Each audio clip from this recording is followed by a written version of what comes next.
Les titres principaux. Adam Farah s'est entretenu avec la délégation parlementaire indienne à son bureau.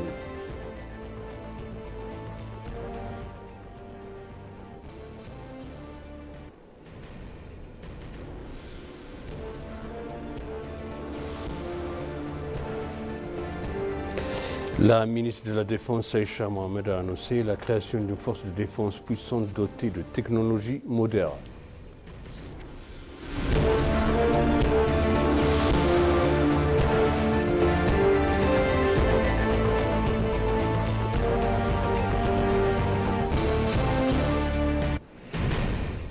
Bienvenue chers téléspectateurs sur BCC, moi Zalal Morkan avec le journal. L'Éthiopie s'engage à renforcer ses relations avec l'Inde, a précisé Adam Farah, vice-président, premier ministre et chef du Centre de coordination de la démocratie et le développement et vice-président du Parti de la prospérité. Adam Farah s'est entretenu avec la délégation parlementaire indienne à son bureau. Adam Farah a indiqué avoir discuté avec la délégation conduite par la députée indienne Supriya Sule des questions susceptibles de renforcer les relations entre les deux pays. Pour sa part, la chef de la délégation indienne, Supriya Sule, a dévoilé que l'Inde œuvre pour le bénéfice mutuel en renforçant ses relations avec l'Éthiopie.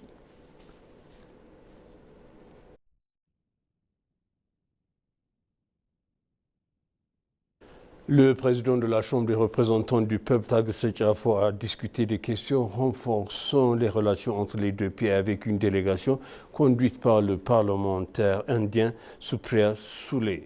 Le président de la Chambre, Tagesset Jafo, a formulé que l'Éthiopie et l'Inde entretenaient des relations solides. S'agissant de la discussion, l'ambassadeur Dina Mufti, membre de la commission permanente des relations extérieures et des affaires de paix de la Chambre des représentants du peuple, a exprimé que les relations profondes et historiques entre les deux pays avaient été évoquées. Il a également noté que les pays avaient réaffirmé leurs engagements à renforcer leur coopération dans divers domaines. La ministre de Défense, Aïcha Mohamed, a annoncé la création d'une force de défense puissante dotée de technologies modernes et sur lesquelles les pays et la population peuvent compter.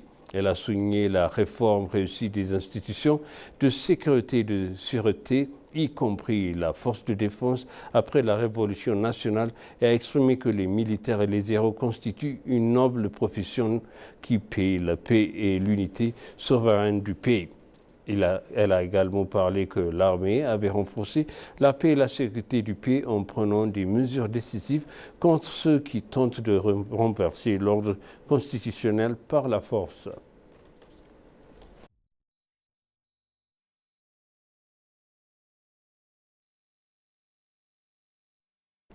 L'Éthiopie a participé à la mission du Conseil de paix et de la sécurité de l'Union africaine en Guinée du 30 au 31 mai 2025. Selon le ministère des Affaires étrangères, cette mission vise à promouvoir la paix, la sécurité et la stabilité du continent et plus particulièrement à la soutenir de la Guinée, sœur de la transition politique. La visite offre au Conseil de paix et de sécurité de l'Union africaine l'occasion de dialogue directement avec les autorités guinéennes, d'évaluer l'état actuel de la transition vers l'ordre constitutionnel et d'explorer les moyens de renforcer la coordination des initiatives de consolidation de la paix au niveau régional et continental. L'ambassadeur Nabiyou Tadla, représentant permanent adjoint de l'Éthiopie auprès de l'Union africaine et de la Commission économique des Nations unies pour l'Afrique, CEA, représente l'Éthiopie au sein de la mission du Conseil.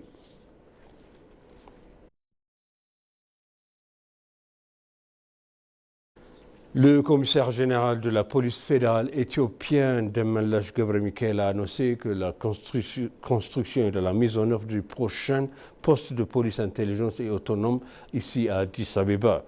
Le commissaire général de la police fédérale éthiopienne, Demellash Gebremichael, a donné une conférence de presse sur les enjeux actuels. Il a mentionné que l'application citoyenne de la police fédérale éthiopienne rivalise avec les applications policières mondiale et était reconnue comme la première. Il a appuyé que la police mettait en œuvre une prévention criminelle basée de la communauté et de l'information, a déclaré que de nombreux criminels contrebandières, trafiquants et drogues dangereuses et trafiquants avaient été arrêtés.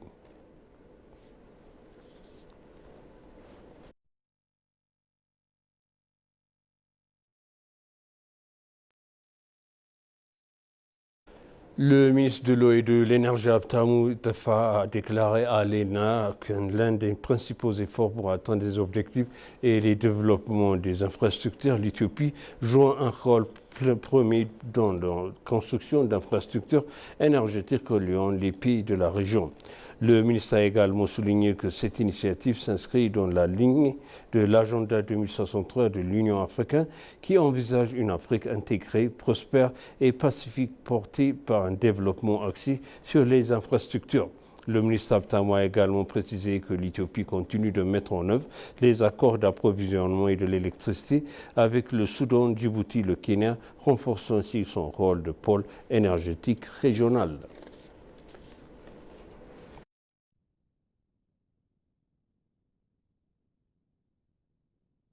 Dans un entretien exclusif accordé à l'ENA, Jonas Adaye, commissaire éthiopien au dialogue national, a formulé que le dialogue national en cours est une première dans l'histoire de l'Éthiopie, est une opportunité majeure pour l'Éthiopie et ses habitants.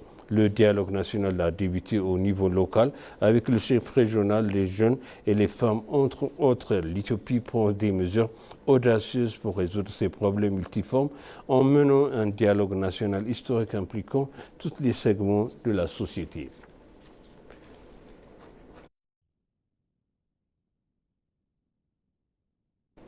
Et pour conclure, le journal Une usine de transformation d'aliments pour bétail construit par un coût de plus de 180 millions de bières a été inauguré à Awassa. Beyene Berassa, vice-gouverneur de la région de Sidama et directeur du bureau de l'éducation, a révélé que la mise en service de l'usine améliorerait l'approvisionnement en aliments pour animaux et augmenterait la productivité du bétail. Super Over Agrotech, qui a construit l'usine, est une organisation spécialisée dans la production d'œufs ainsi que de la fourniture de viande et de poules pondeuses et approvisionne le marché en œufs de plus de 60 000 par jour. L'usine a une capacité de traitement de 15 tonnes d'aliments pour les animaux et par heure et commercialisera le produit. Le programme a réuni des représentants du gouvernement, des aviculteurs, des particuliers et des associations.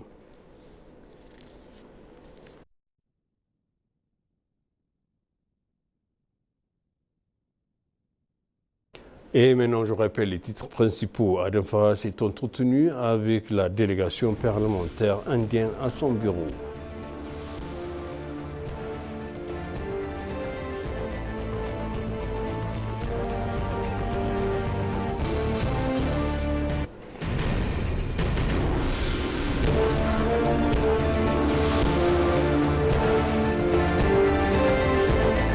La ministre de la Défense, Aïcha Mohamed, a annoncé la création d'une force de défense puissante dotée par les technologies modernes. Chers téléspectateurs, sachez le journal, c'était moi Zalala Mourkana avec vous. Je vous souhaite une bonne suite de programme et bon week-end.